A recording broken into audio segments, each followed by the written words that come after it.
Want to boost your commissions and sharpen your skills? Crop West Insurance delivers with hands-on training, personalized marketing plans, and top-tier educational retreats. It's everything you need to grow your agency and your confidence. No stress, just results. Crop West Insurance, your secret weapon in the crop insurance game. To find out more, please visit cropwestinsurance.com. Crop West Insurance Incorporated is an equal opportunity provider and employer.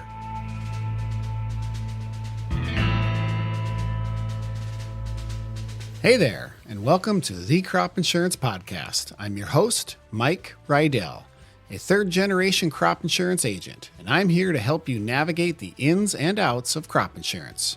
It's what my family's been doing for generations, so you're in good hands. Our goal here is simple, to educate our listeners. Crop insurance can be complex and overwhelming, but I believe that understanding it is crucial for every farmer. So whether you're a seasoned farmer looking to stay updated or a newcomer seeking guidance, this podcast is for you.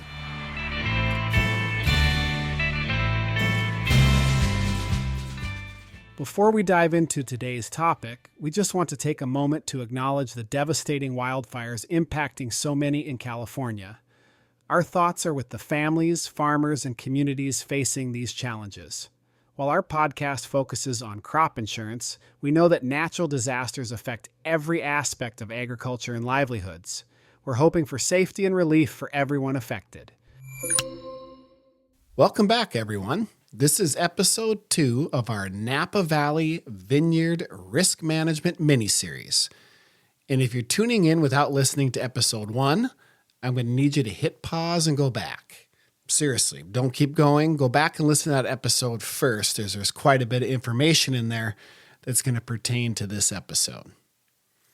So, now that you've gone back and listened to it, or if you're returning after listening to that first episode, let's refresh our memory a little bit. In the previous episode, we met Mark. He was a fictitious Napa Valley grape grower played by our crop insurance podcast AI. He's running a multi-generational vineyard, and he grows Cabernet Sauvignon, Merlot, and Chardonnay. And like any good farmer, he's concerned about protecting his operation from a whole lot of uncertainties like wildfires, smoke damage, his contract price, and the unpredictability of Mother Nature. If you'll remember from our last episode, I also gave you some homework. I wanted you to think about what federal crop insurance programs might help Mark. Did you write any down? If not, go ahead and pause this episode and jot a few down. This is a no judgment zone, so there's no wrong answer. Now that you've got some things written down or you've thought about it, let's dig in. Well, where do we start? How do we get Mark some coverage, or what's our first thing that we need to do here?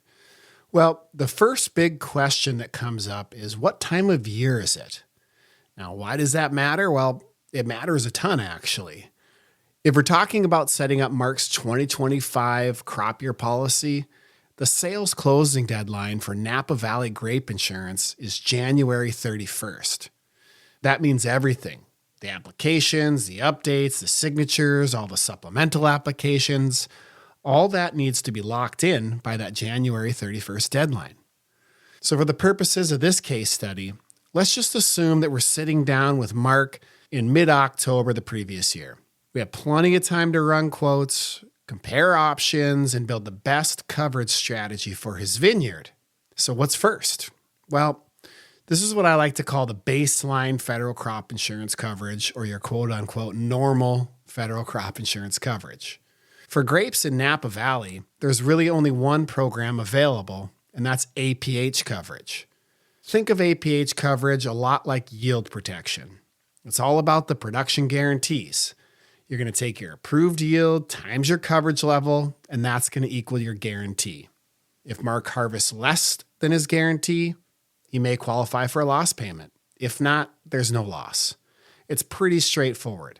If you need more information on how APH coverage works, like yield protection or revenue protection, go back to Season 1, Episode 6 of our podcast, where we discuss those in greater detail. So now that we've got this baseline coverage in mind, we need to get started. And the first place to get started, now that we know what type of policy we're looking at, is what are we going to fill that policy with in terms of the APH databases or his production history? So we need to look, does Mark already have a federal crop insurance policy? If he does, that's great. We can look at transferring that policy and keeping his APH history intact. If he doesn't, then he's starting fresh. Then that means he's going to look at the county T yields. Well, what about the gray area where he kind of sort of has a policy? Maybe Mark's family had insurance, but he's restructuring the Vineyard under a new LLC. Well, that starts to get tricky. And we're going to be covering transferring history from one entity to another or one policy to another in a future episode. For now, let's just assume that Mark has no prior crop insurance history. That means that he's going to be stuck with his county T yields unless he has third-party records to prove his actual production. Now again, the details of how you can prove that history, we're going to cover that in another episode as well. One pro tip here. If Mark qualified as a new producer, he would get way better deal on his approved yield. But let's just say that Mark doesn't qualify. That means he's going to have to use the variable T yield rules. If this is starting to get a little bit confusing or you're lost and we're talking about variable T yields, new producer status, and history, you're going to want to go over to our YouTube channel and watch our video titled Crop Insurance Basics, APH Database, New Producer, and Variable T Yield Rules. In that video, we do a great job of breaking down all of these different terms, APH databases, approved yields, variable T yield rules. We break it down in both a visual and audio format so it's easy to follow. Well, now back to Mark. Now that we've established that his approved yield's going to be the county T yields and he's going to be stuck with the variable T yield rules, we're going to want to look at adding some different coverage enhancements or some different options to his policy to better help him and his approved yields. That's where we're going to look at the yield adjustment, yield cup, and quality loss options. If you need refreshers on any of these, go back to our Season 1, Episode 2, where we talk about the YA and YC options, and Season 2, Episode 6, where we talk about the quality loss option. But for now, just take my word for it. Those are the options we're going to look to add to his policy to better help his approved yields in the future. So now that we've got that going, we're going to be able to help Mark get his best approved yield possible under the current circumstances. It's time to move on. Now that we've got a pretty good handle on which policy Mark's going to be set up with, his APH databases and his approved yields, and we've accounted for his APH history, or I guess lack thereof, we'll recall that when we spoke with Mark, he talked about how he contracted his grapes. Well, because Mark sells his grapes under contracts, that means that he's not going to be very thrilled about insuring his crop not only at the county T yields, which will be subject to the variable T yield rules, but it's also going to be subject to the projected price or the base price that's found in the county actuarials, and his contracts are worth way more. So how are we going to solve that problem for Mark? Well, that's where the contract price addendum comes in. If his contract qualifies, we can insure his grapes up to the lower of the contract price max factor or his actual contract price. So if that factor is a little bit higher than his contract price, Mark should be able to insure the full contract price for his policy. If not, he'll still get a little bit of a bump. He'll get up to that max factor, which is still better than the default projected price that's found in the county actuarials. Now, there's a lot that goes into the contract price addendum, and we've done an episode on it. So if you need more information on it, please feel free to go back and listen to Season 2, Episode 7, where we talk all about the contract price addendum. Well, now that we've got that contract price addendum on his policy, Mark's starting to feel a little bit better with his low approved yields due to his lack of history. But now at the higher price, he feels a little bit better about it, but he's still not sure if it's enough. What about one of Mark's most pressing concerns that he mentioned when we spoke to him? Wildfires. As Mark mentioned when we spoke with him, He's concerned about damage resulting from wildfires. And here's the kicker. The baseline federal crop insurance policy, his APH policy that we've been setting up, it doesn't cover vine replacement if they burn down. It will cover the loss of the grapes for that crop year that the policy is written in, but not the vine themselves. So that means if a fire wipes out his vineyard, he's not just losing this year's crop, he's going to be losing production for years to come. So what's the solution there? Well, that's where grapevine insurance comes in. Now, before we dive into grapevine insurance, there's a big note here. Grapevine insurance has a different sales closing deadline than his baseline or normal federal crop insurance policy. The deadline for grapevine insurance is November 1st. So that's the sales closing deadline. So it's a good thing that we talked to Mark early as we're speaking with him in October. Now, the grapevine policy covers vine replacement costs if his vineyard were to burn down. One of the options that we spoke about with Mark on the grapevine policy that he really liked was the occurrence loss option. And so we're going to add that to his policy as well, because that could potentially lower the deductible in the event of a loss. Now that Mark's operation is finally protected for production and vine loss, he's a little bit happier. Now, if you need more information on grapevine coverage, make sure you go back to Season 1, Episode 14, where we specifically discuss the grapevine policy. Now, for those of you that listen to this podcast or are grapevine aficionados in terms of the coverage, I have a bonus question for you. What factor should Mark be concerned about in regards to his grapevine policy?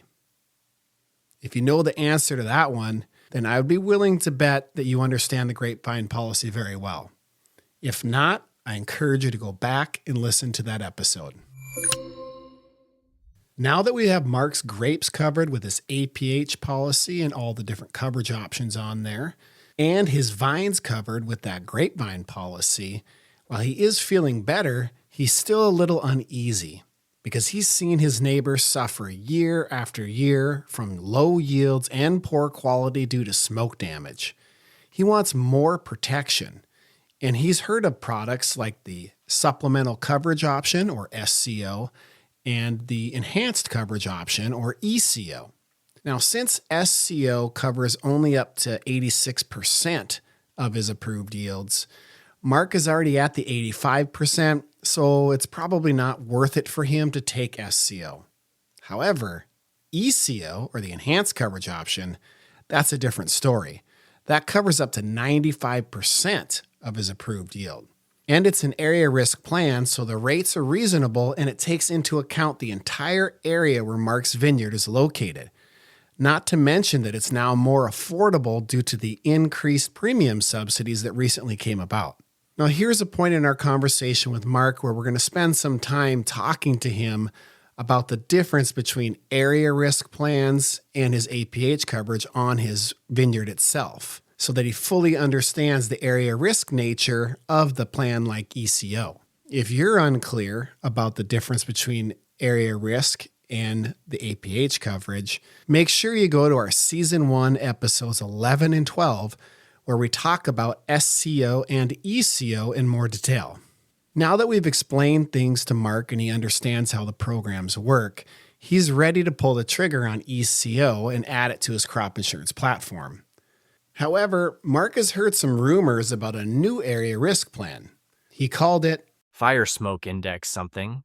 Now, this is one of those, but wait, there's more moments, so we can engage Mark on a new product that's just come out. The mystery product, Fire Smoke Index something, that Mark heard whispers about is actually called Fire Insurance Protection Smoke Index, or as we like to call it, FIPSI. Now, FIPSI is a game changer. Think of this endorsement as like a financial fire extinguisher for grape growers. If your county or your area gets hit with enough smoky days, this coverage helps pay down part of your deductible from your baseline grape APH policy. It's designed specifically for wildfire-related smoke exposure. Now, there's obviously a lot more to it, and we're going to break all of that down for you in our next episode. Before I leave you, if you will remember, I mentioned earlier that the purpose of these mini-series episodes is not to be gathering a list of items like a shopping cart. Crop insurance is not just a single product. It's more a comprehensive framework that provides tailored solutions to meet diverse agricultural needs. It serves as a robust platform which offers multiple coverage options that empowers farmers to mitigate their risks specific to their operations. Hopefully you're starting to see that. Keep in mind that we did leave out some other solutions that Mark may benefit from. Can you think of any that we missed?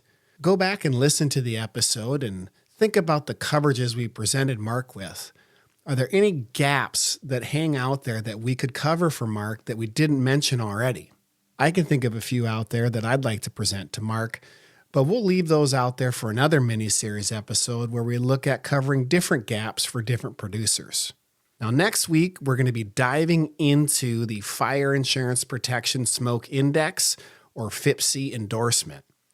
After that episode, we should be able to educate Mark on the brand new FIPSI endorsement so that he can decide if he wants to look at FIPSI or ECO, because spoiler alert, you cannot have both. You don't want to miss this next episode, so make sure you subscribe, follow, and set a reminder. Thanks for listening, and remember to plan ahead, protect your harvest, and farm smart.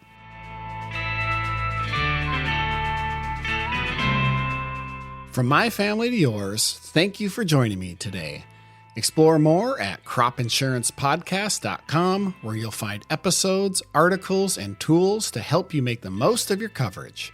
Be sure to subscribe and share with your friends and neighbors. Remember, this info is just a guide. For specific rules, please refer to the Crop Insurance Handbook and your appropriate crop provisions. This institution is an equal opportunity provider and employer.